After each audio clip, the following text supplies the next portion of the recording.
I was in elementary school when I began to suffer from hyperhidrosis, a condition of excessive sweating that left a constant layer of sweat on my hands and feet. When I wrote papers in school, the paper inevitably became soaked and the ink often blurred. In order to shake someone's hand, I would first wipe my hand on my shorts or jeans to try to provide some relief from the sweating. But by the time my hand left my jeans and reached the other person's hand, he or she would get a wet handshake. I was in search of some relief, and I was told that a sympathectomy would solve my problem. My name is Kerrigan Madden, and I'm here to discuss the consequences of endoscopic thoracic sympathectomy and endoscopic lumbar sympathectomy, surgeries that make structural modifications to the human nervous system by removing nerves from the sympathetic chain in the torso. When I was 16 years old, I sought treatment from Dr. Reisfeld at the Center for Hyperhidrosis in Beverly Hills, California, and I had ETS surgery. Before the surgery, I was advised that the procedure could cause compensatory sweating in other parts of my body, but I was warned of no other side effects. In fairness, the surgery did stop excessive sweating in my hands. However, it ushered in an entire set of new problems far greater than the excessive sweating problem it was meant to solve. What I didn't understand or appreciate when I got the surgery, and what I think most people do not understand, is that cutting nerves to solve excessive sweating doesn't just impact sweating, but it can impact your entire life. The sympathetic nerve chain is a fundamental part of the human body, and altering it can significantly impact one's entire being. Sympathectomies are performed in many countries around the world, and thousands of people have been negatively affected. Today, I'm speaking with my friend Roko, a philosopher and a man well regarded in the rationalist community. There are medical operations today called sympathectomies that are being performed that cut out nerves from the peripheral nervous system. We feel this is quite alarming because surgeries that remove nerves from the nervous system are unlike most surgeries and are of a different nature. Yeah, I mean, like, I guess you could put it like this. If you, and by the way, thanks for having me on. If you have a operation that replaces your gallbladder or, you know, replaces a bone in your body with a piece of metal, you know, that doesn't actually affect who you are as a person, right? I mean, you might be upset that you've got a metal bone, or you might think it's cool, but you won't notice the difference in terms of the sensations that you have, right? Correct. Whereas, in fact, if you have an operation that removes part of your brain or part of your central nervous system, or even parts of your peripheral nervous system, that will affect the sensations you get. And you know, certain brain operations can also influence the kind of thoughts that you have, your personality, your skills, your ability to learn, etc., etc. So I guess you could say that there should really sort of be two different categories of medicine: one for the survival robot and one for the inner person, shall we say. And unfortunately, our society has mixed the two, and this is why we get things like lobotomies, where you have the sort of robot mechanics whose basically, you know, day-to-day job is to fix the bones and stuff like that, start getting ideas about fiddling around with the seat of consciousness. And generally speaking, it's a really, really bad deal. And they make a mess of it because they're not really trained to deal with it properly. And I think sympathectomies may just be another example of that problem. There are probably others as well. But you know, sympathectomies and lobotomies are probably the two that best fit into the category of you know, doctors kind of like exceeding their pay grade. Correct. And lobotomies, in retrospect, were obviously a bad idea because they removed parts of the brain. Yeah. But the brain, as defined as an organ in the head, is kind of not as meaningful as talking about the nervous system as a whole. For example, the brain separated from the talking about the brain separate from the spinal cord is not a meaningful distinction. The meaningful distinction is between the subset of the human body that produces consciousness and is responsible for all forms of cognition, the nervous system. Right. And sympathectomies remove parts of the peripheral nervous system. And part of the issue is that it's less obviously a bad idea than the lobotomy, in part because people have this notion of the brain as existing just in the head, which according to modern understanding, is, although technically correct according to the definition of the brain, not very meaningful in terms of finding out which parts of the body are relevant in personality, cognition, ability to experience, and ability to interact in the world as a coherent individual. Yes. And sympathectomies will alter types of conscious experiences and magnitudes of conscious experiences that people can feel in their everyday life. And although this matters greatly to quality of life, it is not recognizable in the standard medical framework of defining side effects, and it is not easily provable using today's technology.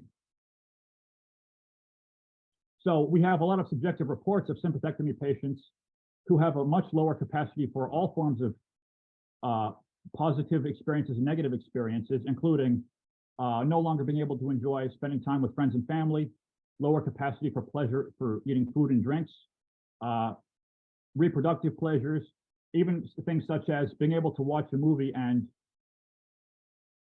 feel some connection with the characters, or be able to feel immersed in the surrounding environment. Also, people will report getting less satisfaction from their professions. Not only alterations to consciousness are relevant, not only because subjective experiences are, in some sense, the only things that matter. And I know there could be some disagreement, but we're all trying to maximize the time we spend in feeling good and minimize the time we spend feeling bad. And so when you directly sever parts of the nervous system, you are messing with the very fabric of consciousness and cognition. And so you will have a significantly lesser ability, in many cases, to feel the significance of existence, so to say. Yeah, exactly. You're basically, you can imagine it as sort of downgrading existence from something that you can feel, something that moves you, to something that merely informs you, right? Your existence has gone from being moved to being informed. Like, you are informed that you are eating food that you used to like, but you're not moved to like it, right? Correct.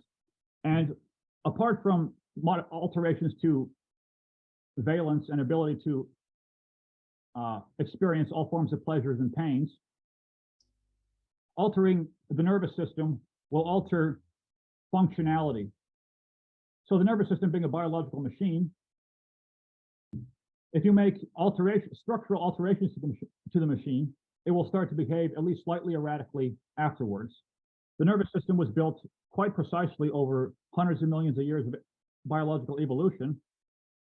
And if you remove significant parts of it that perform significant functions, you will no longer perform as well as on a wide range of tasks as you did before. Yes. So people not only report lower capacity for intellectual satisfaction and lower capacity to be interested and in thinking about philosophical questions, trying to solve math problems, they will also report decrease in cognitive capacity. Yeah.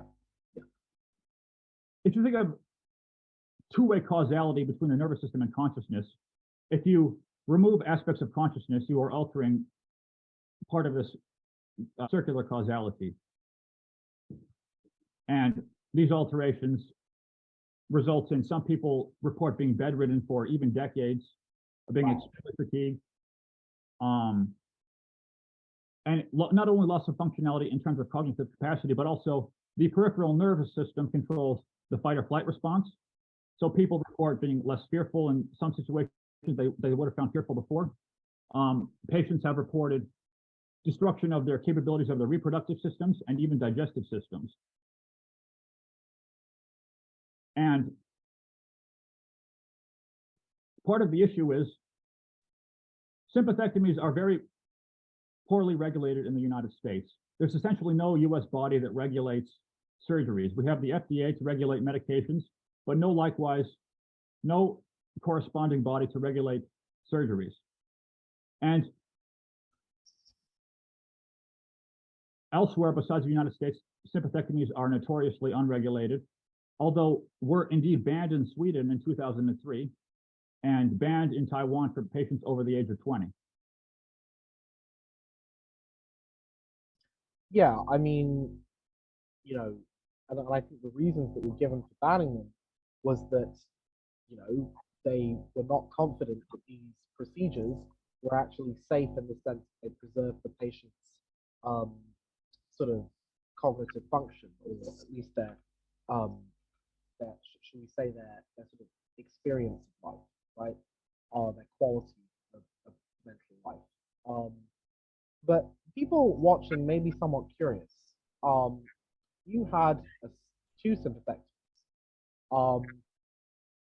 Why would anyone be dumb enough to let a doctor, you know, start like snipping up their nervous system? I mean, surely you just wouldn't do that, right? A couple of responses to that. One, sympathectomies are performed on patients as young as 14 years old. So I think as a 16-year-old, when I had my first sympathectomy, I was told that Dr. Reisfeld, the doctor who performed my sympathectomy, was the world's leading expert in the field. Mm-hmm. Also, sympathectomies are performed for excessive sweating of the hands and feet, but also are being performed for long QT, which is a heart condition, because sympathectomies alter functions such as heart rate. Right. And so patients who have long QT are actively being recommended sympathectomies for their heart condition. And what is long QT? I am not very familiar with long QT, but how do you spell that? Long QT? LONG space QT.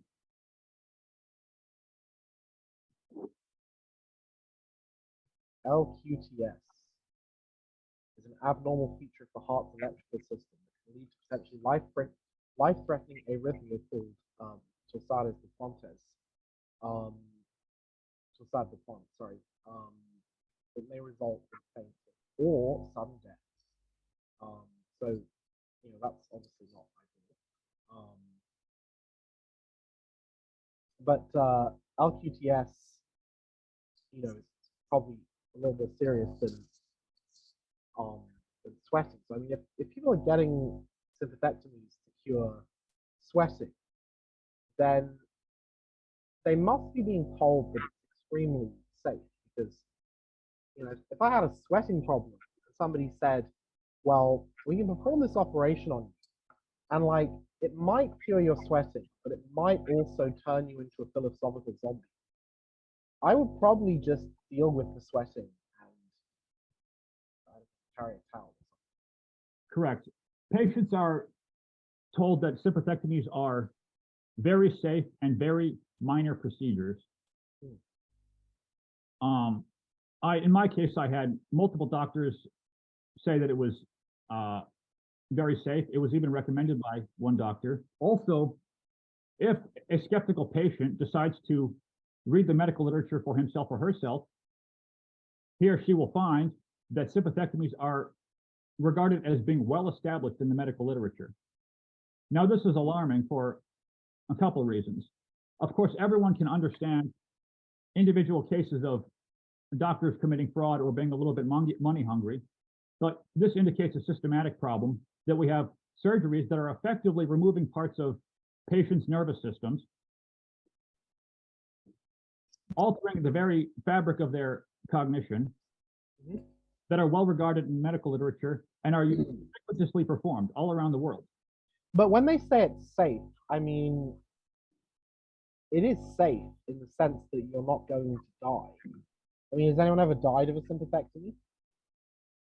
I am not aware of any sympathectomy deaths.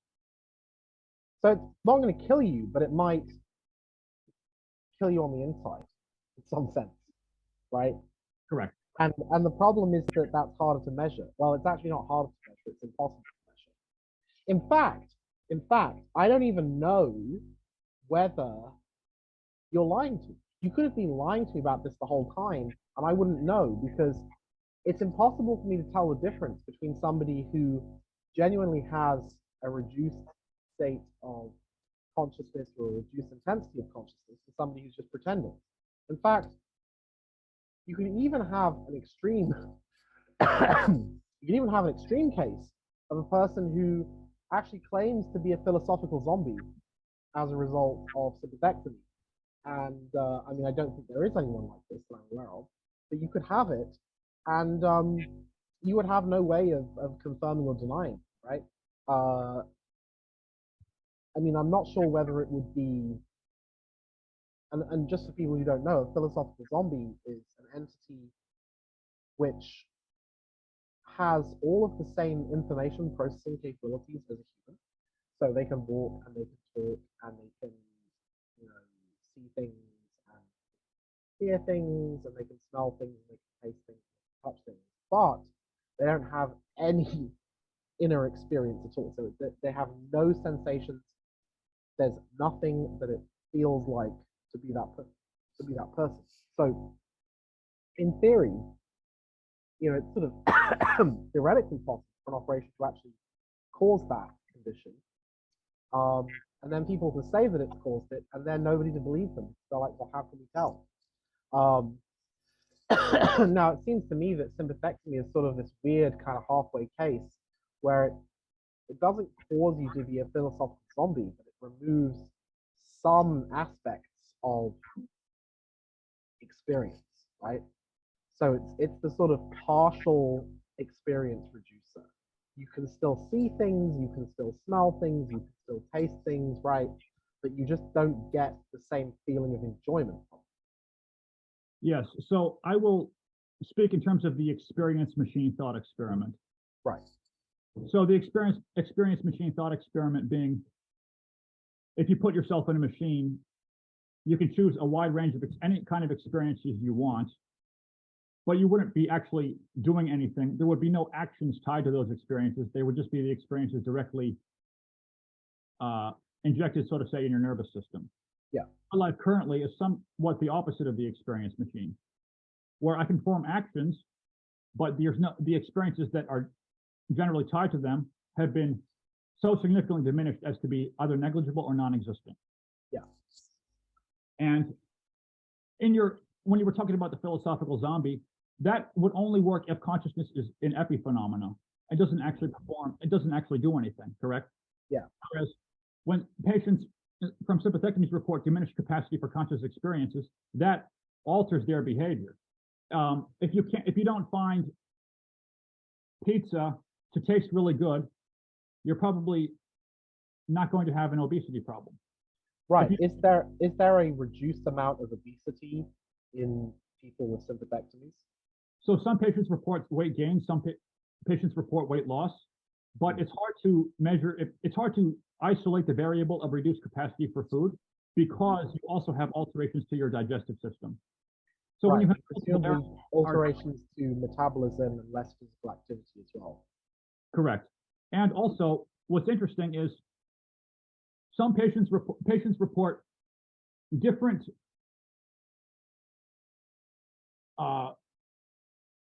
amounts of decrease in satisfaction or, different kinds of pain in different magnitudes and percentages. So someone could have a 99% decreased capacity for food, but report a complete obliteration of their enjoyment to watch movies. And so in my case, I think food and drink are the one activity that has decreased as a percentage of the total the least since my sympathectomy. So some things have been some ways of feelings have been completely destroyed as to be negligible, but food and drink have decreased only a very high fraction, but not as high a fraction as other aspects. Right. So if you have many things competing for the brain's attention at once, all the things that you could desire. If, for example, you have a decreased capacity for to appreciate food after your sympathectomy, if it has decreased less than all other things that you used to enjoy, you may have an increased caloric consumption.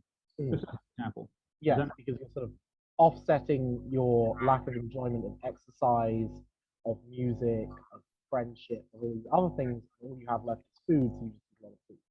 Right. Yeah. Another example of a difference from the philosophical zombie thought experiment: if sympathectomy patient has decreased capacity to appreciate, say, the mystery of a mathematics problem, they're less likely to spend a lot of time working on it and spend a lot of time thinking on it. So their ability to perform in this domain will be greatly diminished. Whereas the philosophical zombie has no consciousness, but no diminished capacity of functionality. Yeah. And so let's move it along a bit.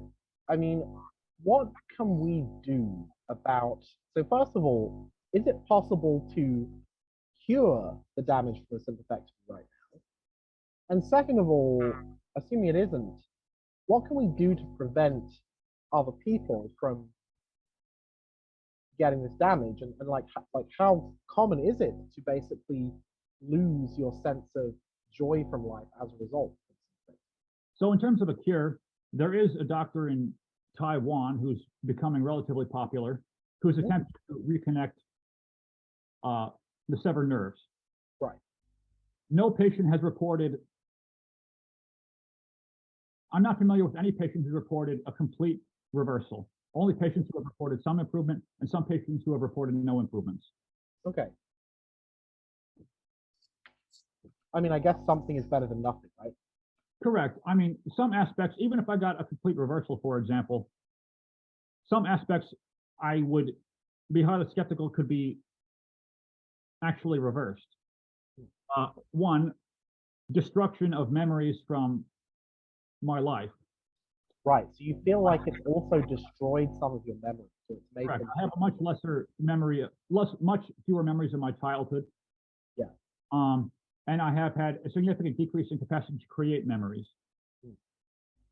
Also, if, for example, a 14-year-old undergoes a sympathectomy and gets even a complete reversal, but a reversal at the age of, say, 20 years old, it seems that plenty of cognitive development and biological processes that would have otherwise happened are not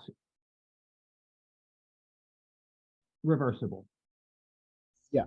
That makes sense? So also, what percentage, do you have a percentage of people who get a sympathectomy who actually get this kind of problem?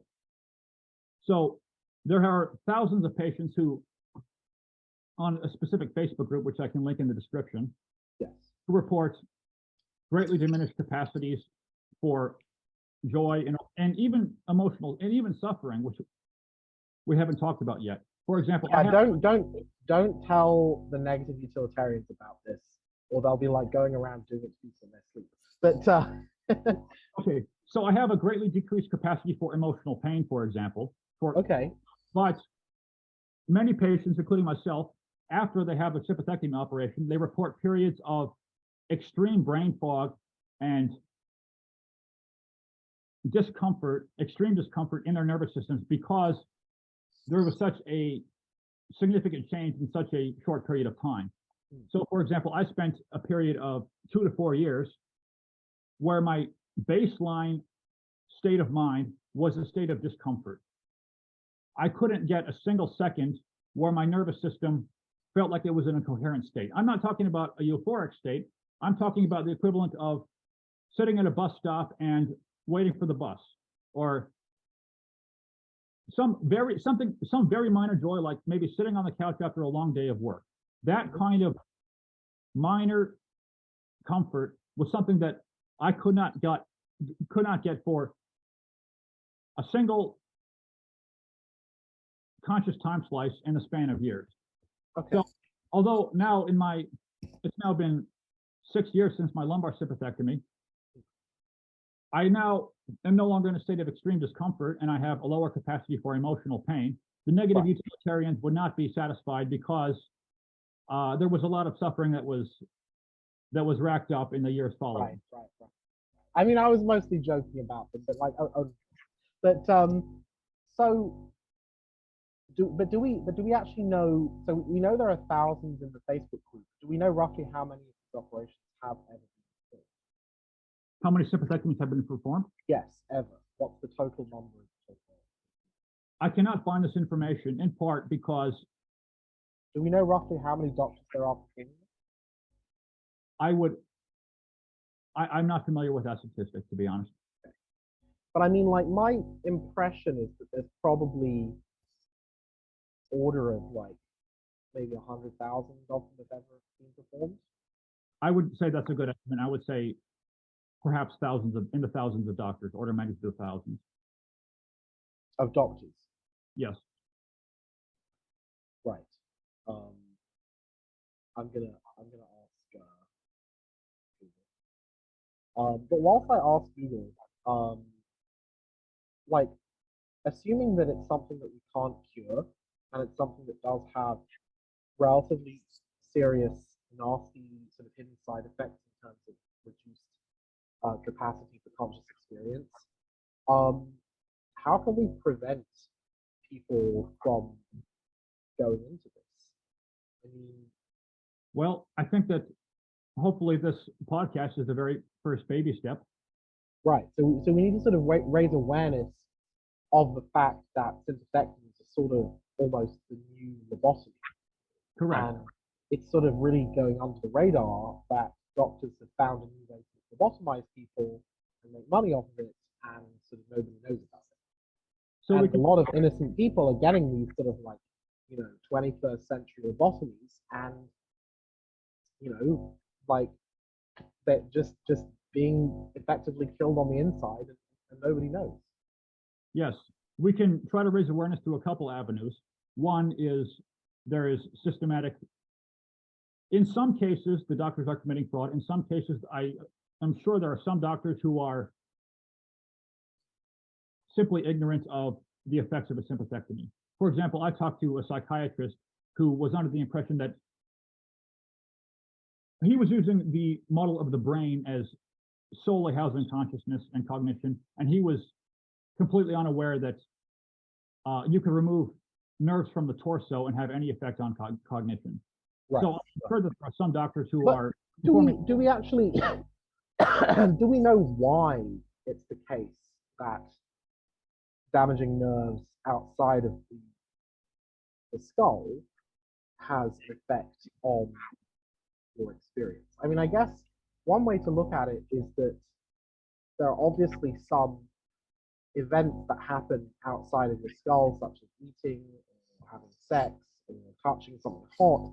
There are plenty of things that will filter in through your nervous system, but it's sort of unexpected that nerves outside of the skull are actually able to have an effect on the processing of, say, emotions or emotional states.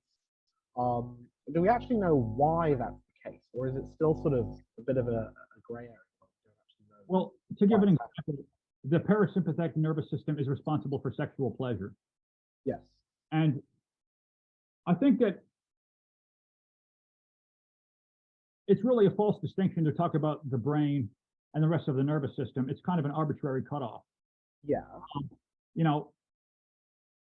I'm and not. I suppose within the skull there are multiple different sub-organs of the brain, right? There are multiple different parts of the brain. The frontal lobe, all this stuff, right? I mean, I'm not going to pretend to be a neuroscientist. Please don't crucify me, but there are multiple different structures within the brain. And so maybe some of the structures that just happen to be outside of your skull sort of, also do things, right? Correct. I mean, there are many synapses, parameters of computation that exist outside of the skull. And there's no real reason why evolution would have built the center for cognition only inside the head. Yeah. So in answer to your question, what can we do to raise awareness? I think one avenue is talking about systematic medical fraud. Another avenue is, I think philosophical discussions about messing with the nervous system and its effects on quality of life and meaning of what, and the meaning of life, and being able to provide, perhaps contribute to collective understanding of the mind. Yeah, yeah, yeah. That makes sense. I mean, I think it is an uphill battle because most people don't care about sympathectomies because they're never going to have one. And most people who are going to have one don't know about the side effects until after they've got them, and then it's too late. So there is something of an uphill battle here that exists with all medical problems, that, the victims of sympathectomies are dispersed all over the place. They are not coordinated.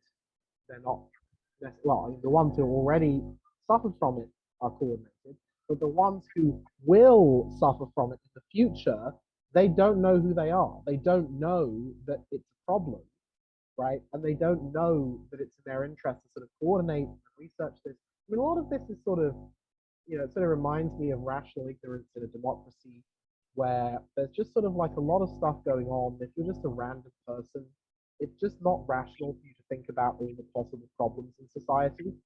And so for most problems, like, most people just don't care, which is, just unfortunate that that's the way it works out, right?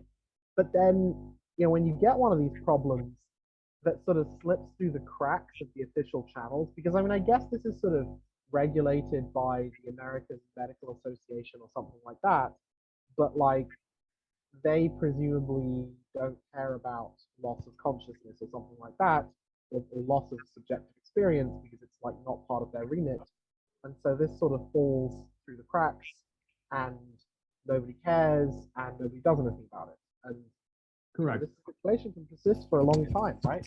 I mean, there's another thing actually that this reminds me of, which is post-viral fatigue and long COVID syndrome, where we now have a lot of people who are claiming to have got extreme, negative symptoms from exposure to COVID, because a lot of people were exposed to it. But it's sort of very hard to prove, and there's probably some malingerers who are like, who heard about it, and they're like, "Ooh, long COVID is the new lower back pain," right? So who's going to fix long COVID and post-viral fatigue? Like, probably nobody, right? But there's probably millions of people suffering from it. That's a lot more than suspect. So, there's like a huge volume of problems like this. And I feel very sad that this problem exists. And I feel very sad that it's happened to you. But I guess one thing I would say that's more on the positive side is, if you're a person suffering from some kind of long-term health condition, the fact that we are now sort of gearing up to the singularity with AI progressing very rapidly means that it sort of doesn't matter as much as it used to, because most likely these things will all get solved at some point in the not too distant future, as long as the human race doesn't get completely obliterated by out of control AI. So many problems would be solved. Many different problems would be solved by fixing the singularity. But that's a entirely different problem. But yeah, I mean, I think definitely, if people know somebody who can help to raise awareness of this, if people know somebody who is in the right position, who can pull the right strings, who can get this regulated, and I don't think it's necessarily that hard, because there are already some countries that have regulated it and said you can't do this.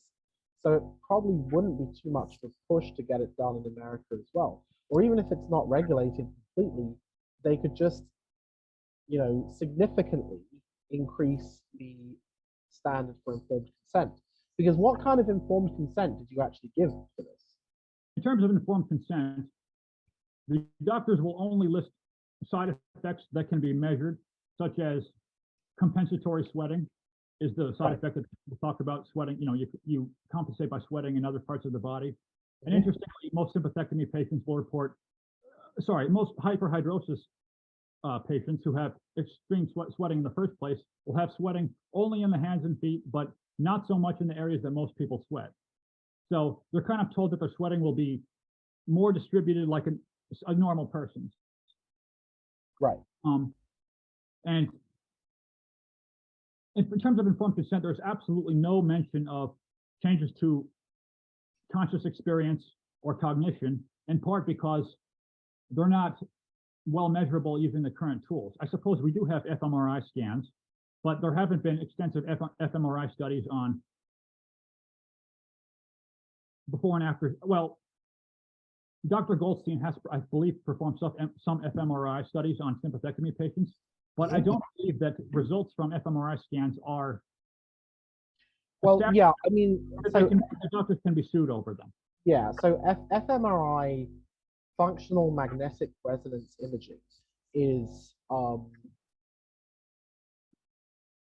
it's a sort of, you hear about it a lot in the popular press, and there's some kind of popular idea that fMRI allows a doctor to like look into your thoughts or something like that. But as far as I'm aware, what fMRI is actually measuring is it's basically measuring something like blood flow or energy consumption in the brain, Mhm. right? So it can measure if one particular area of your brain has been more active, right? Think about it like, instead of measuring what a person's thinking, it's measuring which part of a person's brain has been more active than average. So, that's a very coarse grained tool, right? It doesn't have, neuron level resolution, right? So I mean, again, I'm not an expert in fMRI, but my suspicion is, if a person, does like, does some specific type of thinking, like let's say they become sexually aroused, then you can probably tell that they're sexually aroused by looking at an fMRI without knowing, without asking them or anything like that, because there's going to be some part of their brain related to sexual arousal that's going to have used more energy. So think of it like, if you own a computer, think of it like one of these CPU monitoring utilities, right? It's like monitoring the temperature of your different memory slots and cores and graphics card. If you've been playing a computer game, your graphics card's probably going to get hot, right? If you've been looking at porn, your sort of sexual arousal center is probably going to be getting a little bit more hot and active, right? But it's a coarse grained tool. So, it wouldn't surprise me if fMRI is incapable of actually discriminating between people with this kind of damage and people without it. Now, maybe there is a way to discriminate using fMRI, but it wouldn't surprise me if that actually doesn't exist. So I suppose that the effects of sympathectomies are observable, unmeasurable in principle. We just don't have in principle, yes. In principle, it probably, so I do not believe that consciousness is an epiphenomenon. I believe that there is, the computation is all there is. And so if you have a different subjective experience, that means there must be different computations. Right. I don't actually believe that p-zombies can exist. That's my philosophical position. So therefore, there must be some kind of in principle experimentally detectable difference between the brain of somebody who's had a sympathectomy. So some kind of causal influence is traveling upwards from the severed nerve. I don't know what it is. So there must be some difference, but our ability to look inside the brain is relatively limited and coarse-grained at the moment. So it wouldn't surprise me if it's not detectable. And then maybe in 20, or 15 or 30 years' time, it will, in fact, be detectable. But what are you going to do? What are you going to do in 15 years? Are you going to like sue, go and find this doctor who did it to you and like sue him in the year 2040? And then I guess he would say, "Oh, I'm sorry, we didn't know." It's like technology, right? Well, hopefully the technology does eventually exist to directly observe and measure conscious experiences, because if we want to figure out what we should be optimizing for, that would be a very necessary tool. And I think Yeah. that you said a lot of things that I want to respond to. One of the things is I could be lying about my side effects. And I Right. think we'll use kind of proxy measures as a substitute for actually being able to detect someone's internal experience because they can't directly. So if somebody's frowning, you'll think they're sad. If somebody's smiling, you'll Yeah. think they're Right. For example, I have essentially no capacity for laughter after my sympathectomy, and other patients have reported the same thing. Yeah. But there have been a couple occasions I've laughed primarily to ease some social tension. Yeah. I'd like to just give another example. I think talking about artificial intelligence, people and AI's has ever increasing computational power. There's some discussion that if they become conscious, they will have arbitrarily high amounts of moral weight because their nervous systems will be so complex. And I know there's a lot of dispute about if there's a correlation between nervous system complexity and the magnitude of conscious experiences. But I will say that that concept having higher or lower moral weight, absolutely sympathectomy victims have significantly lower weight, moral weight after their surgeries. Okay. Right. They have less qualia in some sense. Yeah. To the extent that you associate moral weight with qualia, there is a decrease. Although people might not see it like that. People might say, no, each person has equal moral weight. It doesn't matter whether you have a lot of qualia or less, but if you do, then I will say that if I can contribute to this, I will say that the difference is so significant that I would trade, I think 20 years. Okay, so if you take my current existence and you were to truncate all the time I spend below hedonic zero in discomfort, which is pretty significant to this day, and you were to only count what minor pleasures are left, and sometimes they're so minor that they're hard to detect. I would trade, I think, 20 years of my current state for something like 10 minutes of my 10-year-old self when he was playing a video game. 10 minutes. Wow. So Woo! one of the things I did after I had my lumbar sympathectomy is I had a project where I tried to perform the activities that gave me a lot of pleasure in the past before my operations, or at least before the second operations. And a lot of the times I could get a kind of flashback experience as to what it felt like at the time to play that arose as a memory. So then I could directly compare what it was like back then to what it was like now. And a lot of the experiences were just so incredibly profound that they dwarfed anything I could get today. So you feel that this has rendered your life sort of axiologically almost worthless. Correct. I mean, for example, the meditator Shinzen Yang is now in a state that I've read that he regards as being so wonderful that he would rather live one day in his current life than 90 years as a young, healthy, wealthy, well-liked person. And you can also go in a poor direction that, your capacity for conscious experiences have been so diminished that you are as close as you can get to, very close to very close to a zombie. Yes. Yeah, that is very sad. But don't give up hope. Sorry? Don't give up hope. I would say we are living in a period of exponential change now. I know that's a bit corny to say, but it's really true. I do think that there is a significant chance that this will be cured within the next, say, 20 years. Yes. 50-50, I'd say. Maybe even more like 75%. Assuming that we don't all end up obliterated by whatever happens, I do think there is a significant chance that this is cured in your lifetime, and I hope that you will see that. I think the technological future is the great equalizer. Yeah. If we're all dead, then we're all in some sense equal. Yeah. And if we can do things correctly, then all the problems that we spoke of today, including long COVID, sympathectomies, labiaplasties that are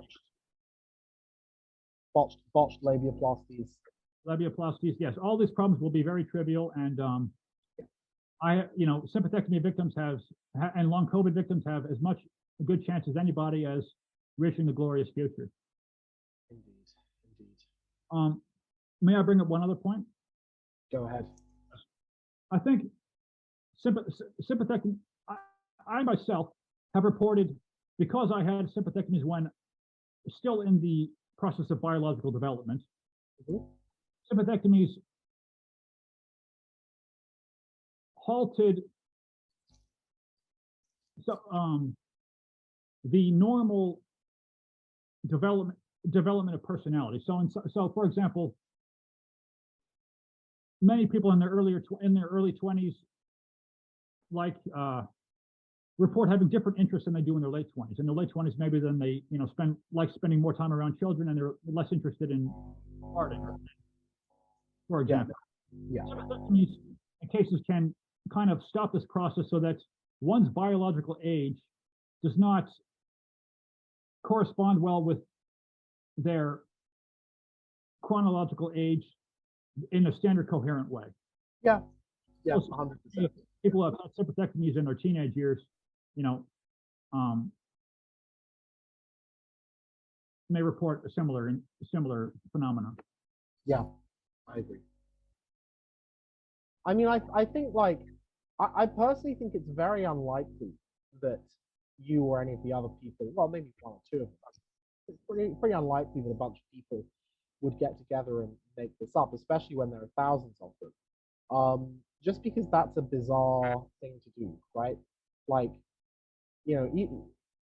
one person on their own, maybe, but like several thousand in a Facebook group all reporting the same symptoms. Um, I think that's pretty unlikely. And not only is it sort of not only is it sort of socially implausible that all these people would basically make it up, it's also sort of biologically plausible for reasons that we've discussed. In fact, not just plausible, but sort of necessary, that there must be some effect on the brain of messing with nerves, right? So I mean, I do think it's almost, even though it could be fake, I think it's extraordinarily unlikely.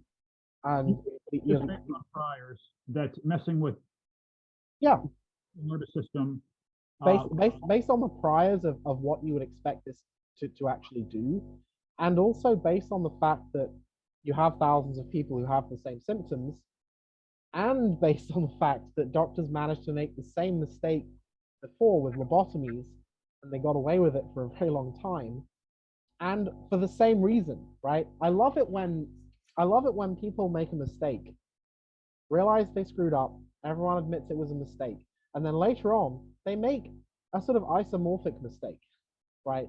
And it's like, come on, guys, that you've already done this. Like, it shouldn't be hard for the medical profession as a whole to come together and sort of make it clear that messing with people's brains and their central nervous system is not a good idea, and probably isn't appropriate to do that if the symptom is like sweating.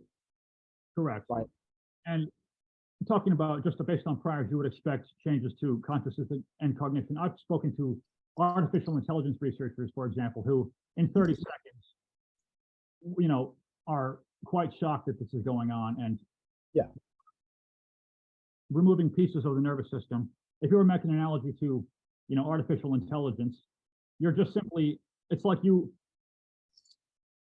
train an agent using deep learning, you optimize it for a specific task, and then afterwards, if you were to remove a large, you start sort of performing surgery on the network and cutting pieces of it out, and it's like, oh, why doesn't it work properly? you would expect it to alter its performance with respect to the test that you trained on. And a couple things, you mentioned an uphill battle. It's an uphill battle for a few reasons. The doctors who are performing the operations are considered the experts, number one. Number two, a lot of sympathectomy patients feel a decreased capacity in their ability to speak out. I mean, I don't think many people after they had a lobotomy were capable of, raising awareness for several reasons, cognitive reasons, for reasons of perhaps motivation, and well, I think the issue with lobotomies that greatly diminished. yeah, the lobotomy was basically eliminating the person's ability to sort of exist as an agent, right? Like their brain would still allow them to breathe and eat and go to the toilet, but they didn't have any long-term agentic behavior. So they were basically like a sort of fleshy automaton at that point. Correct. I think if there exists an entire planet of people in my current state, and they were to try to put together a hard problem of if they were to think about the hard problem of consciousness, they would Yeah. think of how do you explain the visual field and how you can see different colors, and how there seem to be thoughts arising in my brain that there seems to be an ontological gap between some mechanistic process and the thoughts, but Yeah. their hard problem wouldn't even include qualia. Right. It's not because it's been so greatly diminished. I mean, there are cases of still pretty significant discomfort because of my nervous system has been altered. In some cases of very minor pleasures, mainly as from food and drink, as I talked about, it's been decreased the least. But yeah, or maybe they would find it harder to find the hard problem because it was less obvious to them. Yeah, that's interesting. It's an uphill battle also because the side effects that are being reported are, again, side effects of subjective experience, which are not easily measurable using today's technology, and you can't sue over. So, for example, some libertarians have the view that the legal system can replace, for example, regulation. But if a sympathectomy patient were to go to a lawyer and tell the lawyer that he or she has a decreased capacity for conscious experiences in all forms of pleasure, and the lawyer would not have very much to say. Right, the lawyer would be. Though, because essentially everything that we value is in some way related to conscious experience, and also sympathectomy. In my case, I report significant alterations to my perception of time. So, if in what way do you find it's faster or slower? I believe it goes by much faster, and in part possibly because there's so much less brain activity. And also perhaps due to decreased cognitive capacity. Ralph Degen, I believe, is a neuroscientist, put on Twitter that there's some evidence that intelligent people perceive time to go by more slowly. So a few reasons could be decreased cognitive capacity, decreased brain activity. And I'm in my late 20s now. I know some people report, it's common to report time going by more quickly as you get older, but I just want to say that that's not, I am absolutely sure that that's not what I'm talking about. The difference is far too great to be accounted for by standard, by the very standard reports of time going by as one ages. But for example, if you make an alteration to someone's brain that then such that they perceive time to go by twice as quickly as they did before, I mean, that's a crime. That's like half of a murder, isn't it? Because you're reducing their lifespan. Yeah, I mean, I guess it is actually. I guess it is. If you take a person and you reduce their conscious experience by half, and you make time go twice as quickly, then that might be 3/4 of it. So, yeah, that is pretty serious. I mean, I think we should definitely reach out to other people and see if we can sort of get the knowledge of the risks and the problems of sympathectomy into the hands of somebody who can sort of really catapult it into some kind of action. I think at the very least, what I would like to see is a significantly stronger standard of informed consent. But I've been talking to some other people actually. It's weird. I seem to collect people with medical malpractice problems. I spoke to a woman who had surgery done to a labiaplasty, basically, to some kind of stupid aesthetic thing for her labia on her vagina. And it actually turned out that it made it impossible for her to experience sexual pleasure, or certainly much more difficult. And it was, again, supposed to just be like a minor thing. It's no big deal. There won't be any side effects. But it actually sort of like muted her sexual function. And, you know, there just seems to be a lot of this kind of thing around where, you know, doctors will harm people's experience of life and they'll just sort of get away with it because we have fairly low standards for doctors. It's like, oh, the patient didn't die. Yeah, but she can't experience sexual pleasure properly now. Oh, that's fine. She didn't die. It's like, no, that's like, you know, and the point with this is these sort of labiaplasty procedures that will cause basically permanent, irreversible damage to a person's experience of sexual pleasure. You know, I was kind of arguing with her about it. Like, should that be outright banned, or should there just be a stronger standard of informed consent? And my take on it was no, it should be outright banned because anyone who consents to having a procedure for purely cosmetic reasons where a significantly likely outcome of that procedure is a permanent and irreversible loss of sexual pleasure is probably not correctly informed and probably isn't consenting. Like there is, you know, and I don't want to make this too much about the labiaplasty thing, but I just think that the balance of harms is such that I would not want to allow doctors to perform that procedure because the harm is just so great and anyone, you know, no rational person should consent to that, right? Correct. Given the severity of the risk and the sort of relatively minor benefit you're supposed to get, if it even is a benefit. But again, I don't want to go too far down that route. Like I suspect sympathectomy for sweating probably falls into the same category where, you know, it's maybe socially inconvenient to be sweating, but maybe you can have like a towel or some kind of something else that sort of deals with the sweat, and you can just sort of keep your sort of your experience of life, which is infinitely more important.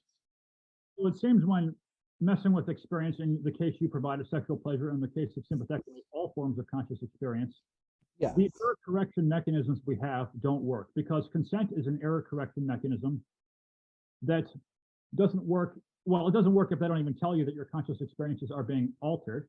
And in the cases of the labiaplasty operations, they often don't tell, because if they told the person, look, there's a 20% chance that I'm gonna completely and irreversibly prevent you from experiencing sexual pleasure, who would consent to that?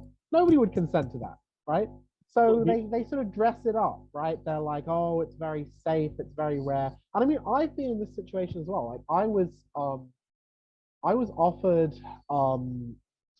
some surgery to correct my vision, and I asked them, you know, what the complication rate was, and they said it's very safe. And I said, well, I didn't ask you to tell me whether it was safe. I asked you what the specific complication rate was, and they said, oh, it's 99% safe. And I said, is it exactly 99%? And they said, yes, exactly 99%. I said, well, okay, how many specific cases do you have of something going wrong, and how many have you done? And they're like, oh, I have to speak to my manager about that. So they spoke to the manager and they got back to me and they said, I'm sorry, sir, we're not able to share those details. And I'm like, well, you know, they said, would you like to go through with it? And I'm like, well, look, if you're not even going to tell me how many times this has gone wrong, then no, I am not going to go through with it.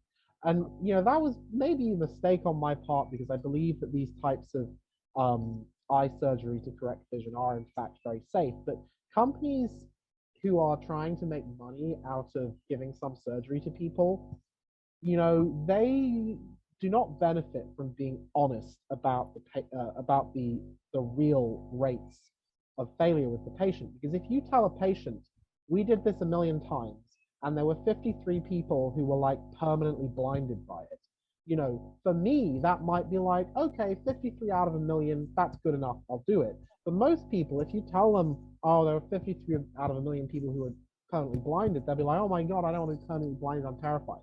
People are very bad at dealing with probabilities and really making these kinds of decisions. So my suspicion is that with a lot of these things, at the point of sale, the instead of a rational decision about costs and benefits, it's more of a sales pitch where the person selling is basically trying to make it seem like there is no chance whatsoever of the thing going wrong, and they never tell you about any of the actual cases where it went wrong. All they tell you is nice things because that's what it takes to sell something. So, I mean, does that kind of conform with your experience? Yes, I think informed consent is also unrealistic in cases where the issue is somewhat complicated and a lot of money involved. Besides informed consent as an error correction mechanism not working, the legal system as an error correction mechanism does not work when subjective experience is being altered. Yeah, right. Yeah. And I think that sort of seems to be the case with the labiaplasty problems as well, because like, well, you know, the patient didn't die. What you gonna do, right? Like, correct. And many sympathectomy patients have reported, including myself, doctors ignoring their complaints. And why wouldn't the doctor ignore your complaint? I mean, just on a practical level, doctor, you know, I can't experience pleasure anymore. Like, what are they even supposed to do? Like, they can't do anything, right? Like, they can cut it, but they can't put it back together. Correct. I mean, that's why we're trying to prevent sympathectomies from happening in the future. Yeah. Going to your opinion that the procedure you mentioned earlier should be outright banned instead of having stronger standards for informed consent. I think that certainly as a cosmetic procedure, I would personally ban it if it's purely cosmetic. Now, if it's kind of like these cases where somebody has like a heart defect that might kill them, you know, it's a bit different. But if it's basically a cosmetic procedure where the patient is getting it for cosmetic reasons, you know. Correct. Yeah. Besides lack of informed consent on the side of diminishing magnitude of and capacity for conscious experience, there's also lack of informed consent on how it will alter behavior and personality. And I think people don't intuitively think that their personality will be altered if they have nerves in their torso removed. Yeah. And if their fight or flight response is diminished, how much that can actually affect behavior. And for example, massive decrease in sexual pleasure, how that will affect behavior if many things that people seek out are sought out as kind of instrumental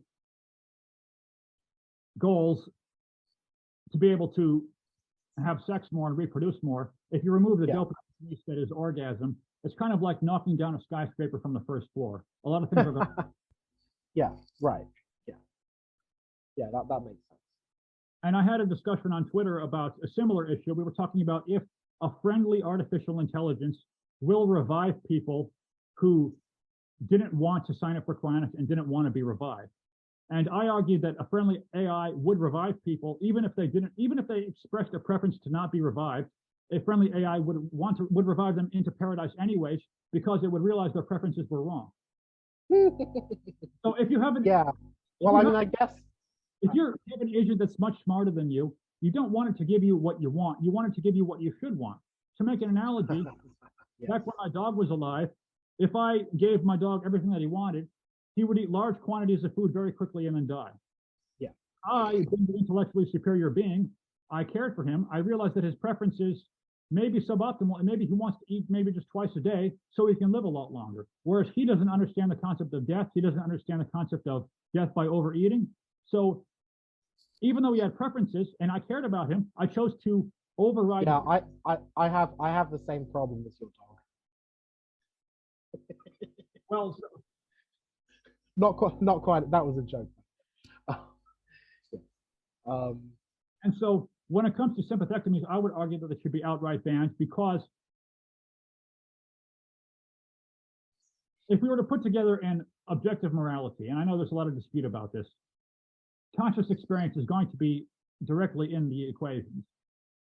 I mean, I don't think we need to make it needlessly philosophical. I mean, just on a practical level, if you have an operation which has a significant rate of destroying a person's inner enjoyment of life, inner experience, and the supposed benefit of the operation is to reduce sweating, then it's just sort of obviously a bad trade-off. And even if people are sort of fairly, I mean, like, when you have the sweating problem, like, how long do you go and look for other solutions to it, actually? That's an interesting question. Well, I would say in retrospect, I would tell my teenage self that he should probably just get over it, that, I was a lucky guy and I should just learn to live with it. Of all the things that people have to deal with on the planet, excessive sweating of your hands and feet is not very high up on the list. And that's part of the tragedy of this whole situation, is that a lot of people, it's that I feel that a lot of doctors are just taking advantage of teenagers. Yeah, yeah. But, like, I mean, how bad was the sweating on your hands, for example? If I were to shake somebody's hand, they would get a wet handshake. But could you just, like, sort of wipe it and then? If I were to wipe my jeans and then shake someone's hand, in between the time that my hand left my jeans, there would be some sweat. So in between the split, the second that my hand leaves my jeans to shake someone's hand, my hand would sweat a little bit again. Right. Again, so it's like not a little bit being like how much? Like, the person would most of the time notice, and if they were trying to be nice, they would ignore it, or if they were shocked, startled by it, then they would look at their hands and. Right. Okay. But again, as from the ages of 0 to 16, or not necessarily age 0, but very young age to 16, I think children and teenagers can think this is a much bigger deal than it actually is. Yeah. Yeah. And Yeah. People's beliefs that are probably inaccurate get in the way of understanding what sympathectomies do. For example, there was a woman who had a sympathectomy for long QT, and now she no longer enjoys spending time with her family. But some people think of their most ingrained and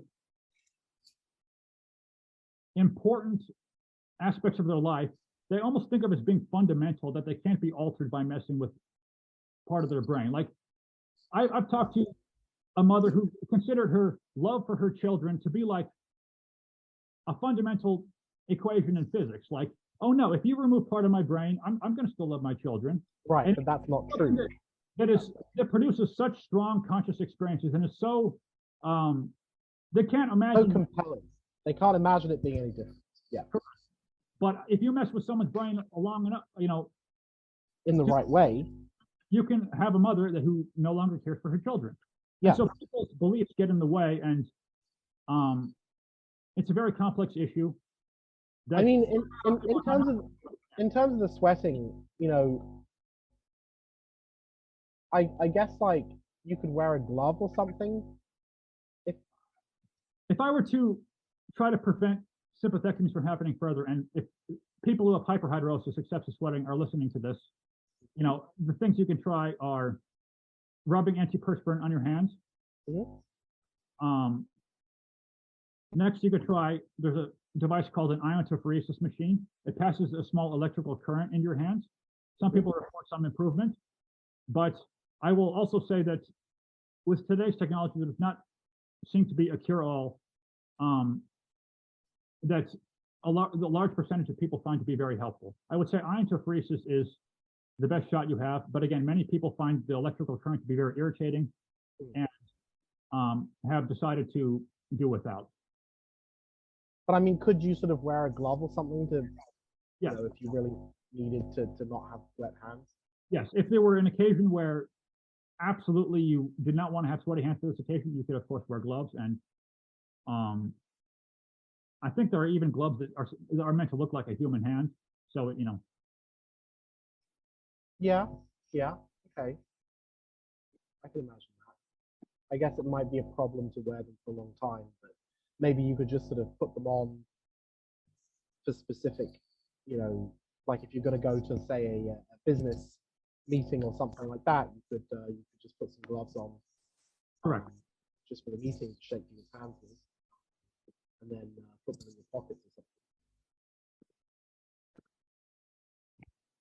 I mean, like it kind of seems like a minor thing, but like um, occasionally wearing a pair of sort of stylish gloves might not be the worst thing in the world compared to what you have to deal with, right? Correct. To sympathectomy victims, in retrospect, it was a very minor problem, but to the 14-year-old out there who's considering getting a sympathectomy, maybe who doesn't want to go to the high school dance and be embarrassed that his hands sweat when he's trying to hold a girl's hand, Yeah. I would say to that 14-year-old, please do not get a sympathectomy. As you age, it will become much less of a problem. Yeah, and also like you can just incorporate wearing gloves into a style or something like that. I mean, I think it's one of those things that maybe does change with age. You sort of realize that people give you negative social feedback for stuff, but their feedback is like their feedback is bad because they don't have their goals are like not aligned with yours, right? So, for some random person who's like, oh my God, this guy's got sweaty hands, what a weirdo. Like, that's sort of like, 5 minutes for them. But if you get the sympathectomy, that's like the rest of your life for you. So they just have like a completely different reward function to you. And so you should mostly ignore people. Like, I think, I don't want to get too philosophical here. One thing that sort of comes about as you sort of go through life is people who criticize you should mostly just be ignored.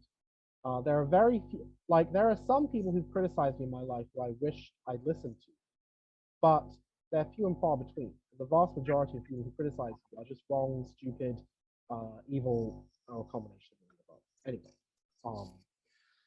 look, we've been on for about 1 hour 45. Should we cut it here with some closing remarks? Do you mind if I just say a couple of things? I think. Yeah, sure. Yeah.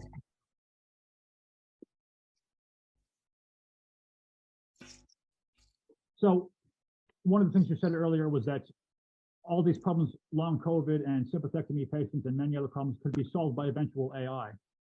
Mm-hmm. I think that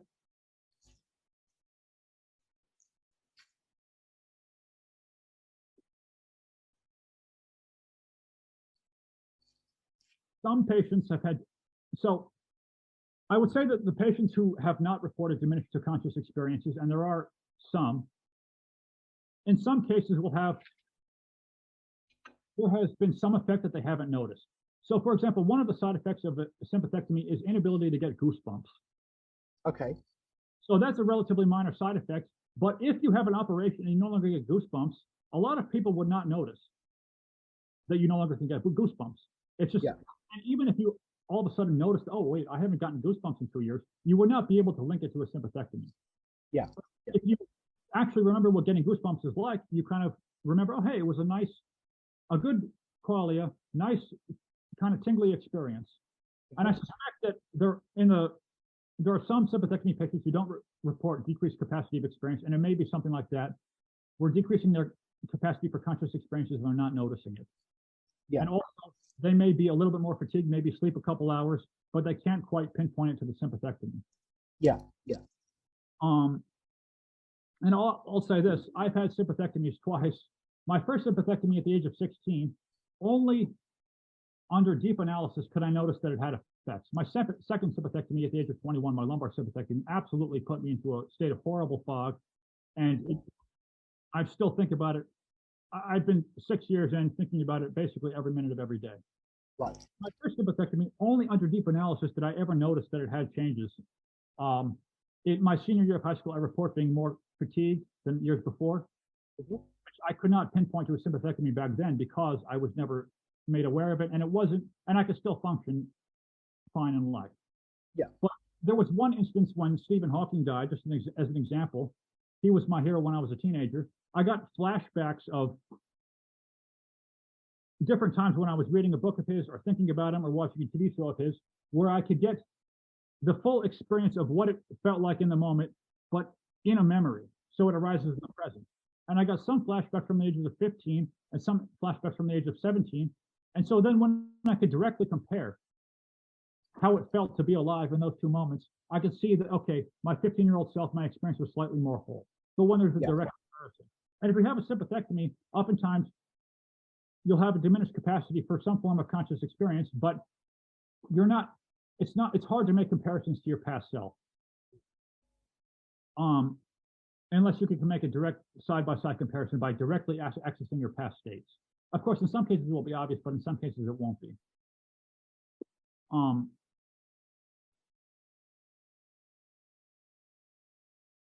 And to be solved by eventual AI, hopefully a truly aligned AI will not use people's facial expressions to determine whether or not they're happy or sad or they need something. Right? Some people, for example, have reported the best experiences of their life being unobservable by other people, because if they reach some, for example, meditative state and they're just walking along the beach and they found time, other people wouldn't necessarily notice. So evolution constructed, for example, a mother to be reasonably aligned with her children, because if the child is crying, the mother knows that there's something wrong and will fix it and will try to alleviate the problem. If a baby is laughing, then maybe that's a kind of reinforcing behavior. A mother will keep doing what she's doing because the mother will want to reinforce the baby's laughter. With sympathectomies, these mechanisms do not work. And so, as you said, I could be lying about my sympathectomy because I hope I appear a reasonably normal person. I hope.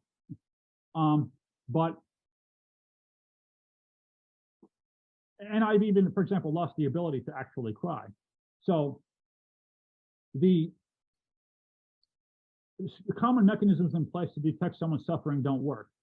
So to construct a truly aligned AI, it would have to directly access one's internal experiences to see how they can be improved. Yes. I'll say, when sympathectomy patients want to improve their life afterwards, I think there are several ways you can improve your life. I mean, you can improve what actions you take in an environment. Maybe you can improve your environment. But really what sympathectomy patients need to do is improve the structure of their brain. I need a new brain. I need to upload my brain to a computer and be able to tweak it using some algorithm and alter it towards superior performance and superior conscious experiences over time.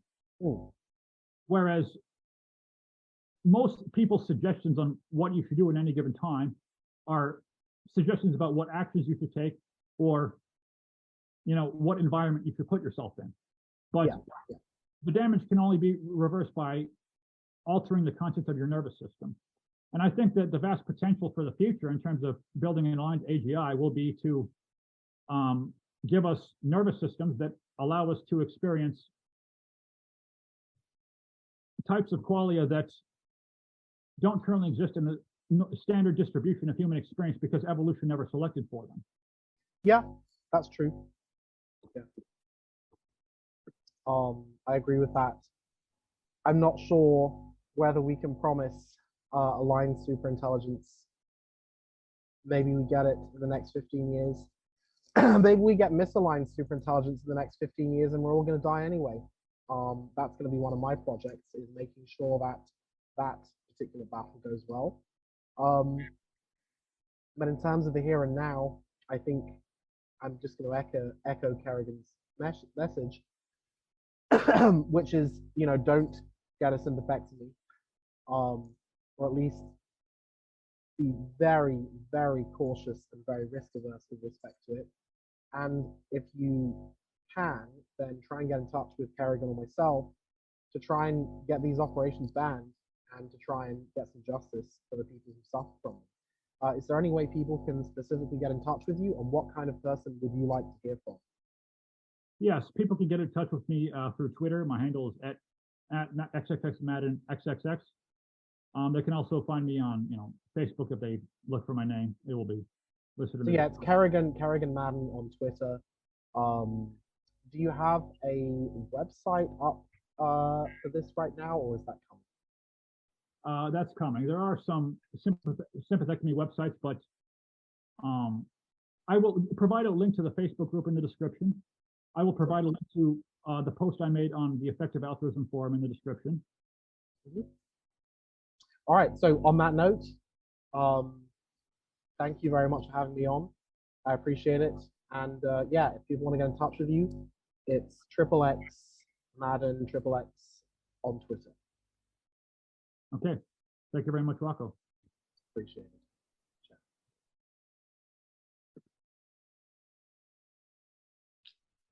Thank you for listening. I hope you found our conversation engaging, and then you'll agree that sympathectomies, ETS and ELS, are serious problems within the medical practice.